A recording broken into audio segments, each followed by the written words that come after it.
Hey, ladies and gentlemen, welcome back to the Jack and Glenn channel. Before we get started, make sure you hit the subscribe button, hit the bell notification if you're new. Today we're reviewing Love is Blind episode 7. Excuse me, Love is Blind season 7, episode 5 and 6. Got to combine these two together.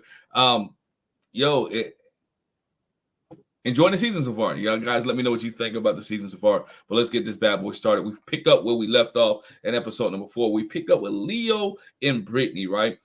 Brittany had read a letter to Leo and says that she that Leo had tainted things because of the situation with him and Hannah, right? Hannah chose Nick D. She broke things off with Leo, and now her and Nick are proposed, engaged, and so Leo has to make a choice, right? And Hannah and Brittany's feeling like she's second fiddle. Like, I'm second fiddle. She read a note to him crying.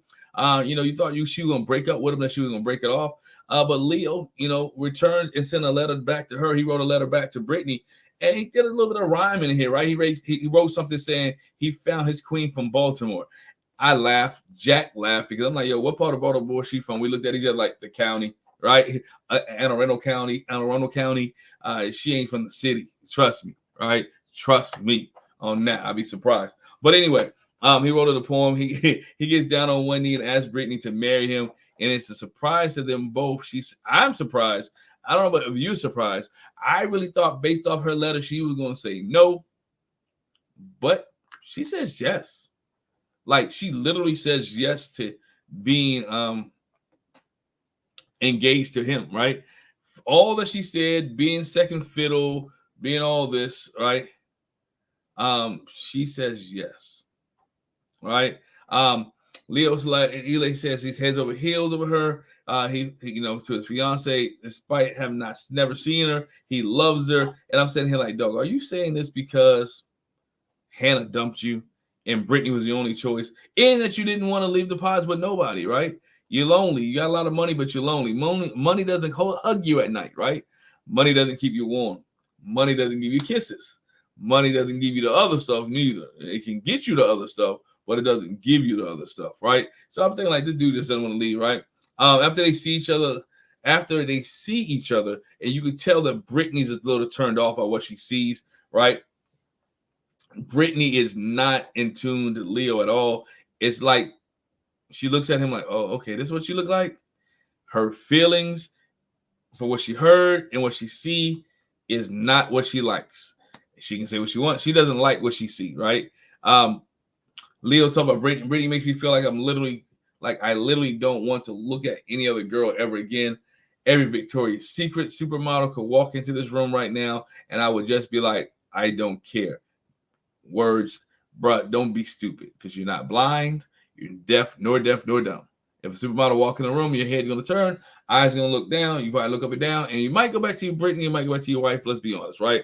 But anyway, she looks at him. She really looks at the camera later on in her testimonial and like, what did I just do? All right. She questioned, what did she do? What did I do? Is this like, did I get this thing right? Right? What did I do? The camera goes on to let us know that production did not choose them, right? Did not choose them for the journey in Mexico. This is not uncommon, right? There's a lot of couples who become couples, and the show chooses not to air their relationship or choose not to pick them and put them on TV. So it is, again, not uncommon. The two take a trip to Miami. And after Miami, they break off the engagement 1 week later. Something happened in Miami. She doesn't like him. She probably got the ick from him, right? And I mean, he was like, ick. And they don't realize it's not what it is. She couldn't get over the fact that he had to chose somebody else.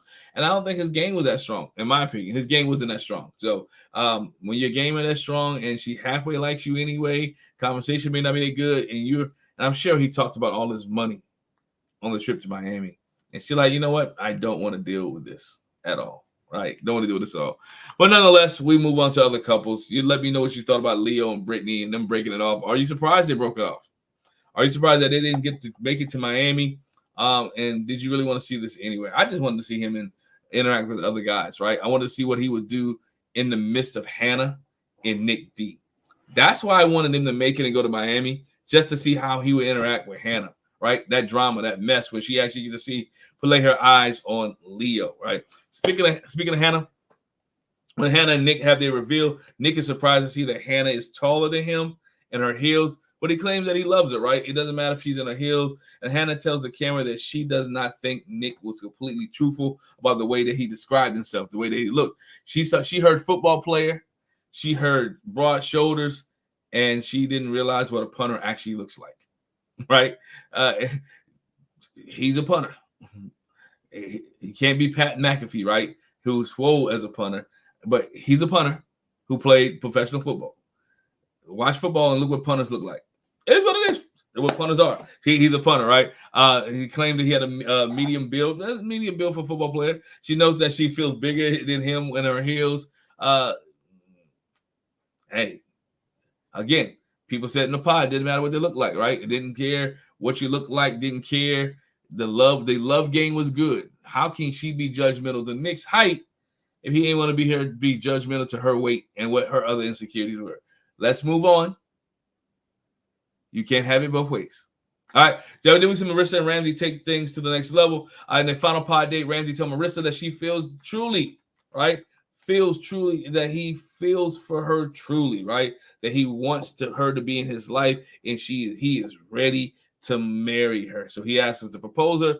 Ramsey proposed to Marissa and she excitedly accepts, right? She's happy, got happy tears. She's happy, right? She's excited to see Ramsey. He's concerned about, what she look like when she see him. Some people have talked about his masculinity. Talk about that long piece of hair that he has hanging down. What is that anyway? What is that? Why do you got the... Anyway, I'm not... Get off of that. Sorry. Let's move on. Has a long piece of hair hanging down. Marissa reveals that Ramsey might even be better looking than she imagined. She's excited about what he looks like. They wrap their arms around each other. They kiss each other. They embrace it. And like Ramsey nearly forgets to propose to her. He nearly forgets to get down on one knee. They are happy, right? She's ecstatic. She's excited. I'm like, she works out. Like she's swole. She's swole on her, right? And so this couple, they're together. This is the last couple to get it done. And then you get the couple to head off to Mexico, right? We got the 6 couples that move on to Mexico. You got Monica and Steven. You have Nick and Hannah, Marissa and Ramsey. You have Taylor and Garrett. You have Tim and Alex. They all go to Mexico, right? We see them in Mexico. They engage and interacting. First, they stick to each other, right? Monica and Steven toast to their new engagement. Monica knows that she would have judged. She wouldn't have been with somebody like Steven, right? She would have looked at Steven and be like, nope. But this is where she like, I wouldn't have messed with somebody who went to a 2-year college and who's an electrician.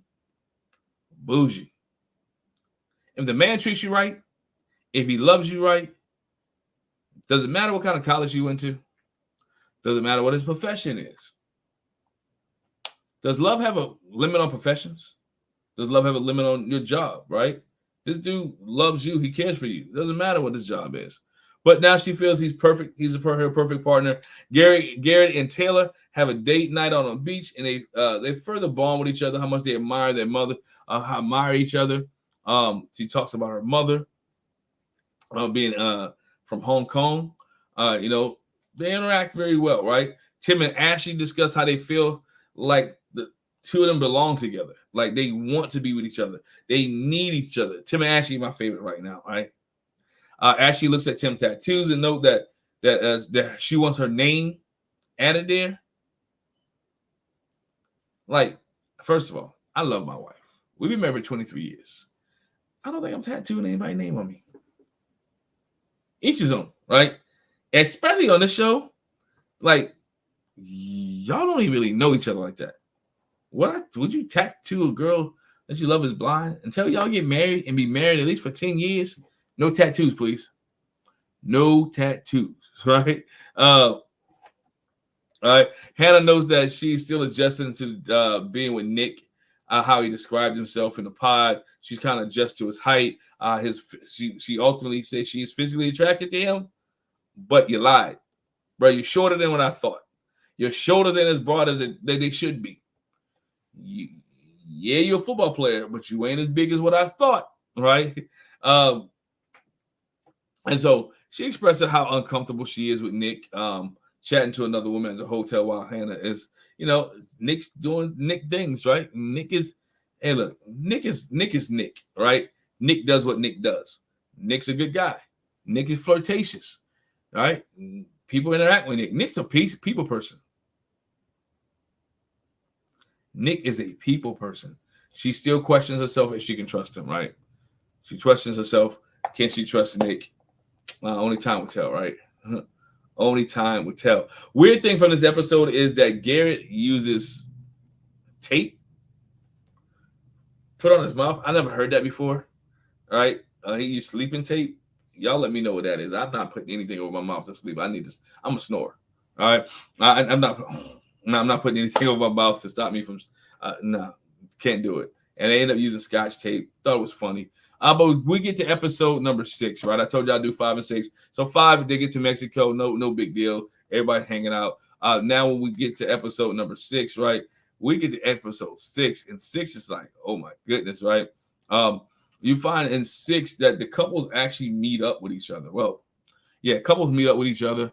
And as they meet up with each other, you find out which couples had sex. Which every couple got it in. Every couple got it in. Every couple except for Taylor and Garrett, I believe. Yeah, it was Taylor and Garrett. The only couple that did not get it in. Everybody got it in. Nick D is telling Hannah that he doesn't want people to know what they do, right? Keep it a secret. But yet he jokes about it the whole time on camera, right? Bruh, you're mic'd up. You have a mic on, right? You have a mic on. I want you to understand that. You have a mic on, right? Marissa and Ramsey, they're like jackrabbits. They talk about how they had sex all night long. They joked about how they barely got any sleep with all the fun they had the night before, right? The rest of the couples also talk about waking up early with their new partner. How did it seem? They slept well with each other. Garrett and Taylor have a good day on the beach. Talking about what is it like to be with each other. Have a paddle boat. They were paddle boating. One thing that they talk about when they gather together, which is key, we didn't see it, but Nick D wanted to play on a duck. Wanted to ride a duck, right? He wanted to ride a duck. And so I guess he rode the duck and had a good time. And we wonder why Hannah was kind of upset, all right? And she said she's not a jealous person at all. And she talked about how Nick chatted with this older woman. Nick tells a story to the guys later. The woman's like 60 years old, whatever case may be. She's having a good time on the duck, and she comes and laughs at him and rides with him. But the woman can tell that Hannah's upset, and he points at her and laughs. And Nick laughs with her. All right. And Hannah didn't take too comfortable to that. Hannah didn't like that at all. Then she goes back and she writes a list of things on a sheet of paper, 10 things to be exact, of what Nick needs to work on, and her feelings, her emotions, and how she feels. All right. Nick tell the guys, look, I found a list that Hannah had written about him of qualities she was questioning, like his maturity, his potential cockiness. And he tells the other men that he find this list hurting. His feelings are hurt, right? His emotions hurt because she wrote a list. And why wouldn't she just bring it up to him? Right? They eventually have a discussion about this later on. The discussion was why both of them was kind of, to me, was drunk. Right? They discussed it. They discussed the conversation. They got over it. They're gonna work on it. They apologize, and then they're gonna move on. All right. They're gonna move on. Again, I don't see this working out between them two. She's jealous. He's flirtatious. And they're gonna have issues throughout the season, in my opinion, right? She tells Marissa later, look, listen, I'm naturally a jealous person, but don't do that because I respect you and you gotta respect me. There's a respect issue here. They gotta understand boundaries, gotta have boundaries in a relationship. Nick and Hannah have no boundaries right now, and we'll see how that move on. The women interrogate all the guys. Every guy gets there and get interrogated. The guys, to me, seemed like they were just saying what the women wanted to hear. They were doing a great job interviewing. Tim wanted to be interviewed. Steven went there and said how much he loves Monica and how he good. He's so genuine and honest, right? They interrogate each of the men. Steven talks about how he honored to be dating Miss Universe. Uh, Tyler describes how his favorite quality about Ashley is she makes him feel safe. All right. And the most romantic was Ramsey goes out about telling about Ramsey talks about Marissa and her feelings and how he loves being with her, how they enjoy each other's company. It was sweet. It was good. But the coup de grace of the night, right? Was we don't know what happened. Well, let me get back to this. Monica talks to Steven like she's a kid. He's a kid. Now, Steven does talk a lot, and he talks a lot. Trust me. But the way she speaks to him and the way she talks to him, I was like, that's weird. Like you talking to him like he's a little child, right? And he just says it quiet. Okay, I'm sorry. I talk a lot. Okay, I'm sorry. So that to me was a dynamic that we may want to see later. That may play itself out the way she discusses things to him. Ramsey and Marissa gets back to the couple. They move forward. They talk about the other couples, what they thought. Steven and Monica do the same thing. Steven notes that it was refreshing to see what the way the women supported each other, and he was happy to be called over to talk with them. And he loves his partner, right? Here is Monica points something out that happened that we didn't see on camera. Monica, as Steven and Monica are talking, Monica points out, like, hey, did you notice there was some strange vibe between Tim and Alex? But Steven said he didn't notice anything, he didn't see anything, and they move on, right? Then we see Tim and Alex have a conversation about the miscommunication. We see Tim walk into the room, and you realize that he didn't stay the night there. Like, what happened, right? Like, oh, dang, Tim ain't stay like saying good morning. All right, we realized that they had an argument, right? That Alex had a miscommunication while leaving the pool party that led to an argument. Alex was tired and wanted to get back to the hotel room, and apparently she tried to cover up Tim's mouth and attempt to get him to stop talking. You put your hands on him. Some people don't do that. He already told her, I'm not an argumentative. I'm not a person who likes to argue. I'm not argumentative. I want peace, right? So Tim packed up his things and went to sleep in a different hotel room for the night. I told you, he left. He like, I'm not doing it. I'm not discussing this. I'm not dealing with this. I don't do this in relationships, right? And the discussion went down. It was disrespectful, right? She said she was trying to talk. He stopped talking. And then she felt disrespected. But Tim admits that he came into the conversation thinking it might be possible, right, for their relationship to last or to move forward. Tim's ready to bounce, right? There's some guys who don't do this. They don't do drama. She seems a little immature to me. I know she's about 32 years old. He doesn't like to play. He like to have this conversation. I'd like to have grown folks conversations. Let's have a grown folks. This relationship, in my opinion, is doomed already. I know they left us off in a cliffhanger with him. They hugging him and saluting coast to him, and his face looked like, I'm over it. I don't want to do it. I don't want to deal with it. Whatever she said while she was drunk or whatever she said really pissed him off and didn't let him talk. None of this stuff. He's like, I'm done. They both felt disrespected. The stories didn't collide. It was, look, they have to learn how to talk to each other. They have to learn how to communicate with each other, right? They have to learn that you have to respect each other's boundaries in relationships, couples, non-couples, married, not married. This is your first night together, and there's a beef already. You're in Cabo, Mexico. Right? I mean, my daughter was talking about this. I know people drink, but if I'm on one of these shows, or everyone on one of these shows, I'm not a drinker anyway, but I'm not letting alcohol determine my relationship. Right? We saw this last season, and we've seen it, I think, in this season here. But the most important thing is don't put your hands on people. And if your wife says she want to talk right now, don't talk. He's asking her a question, conversation. Hey, keep it peaceful. Keep it peaceful.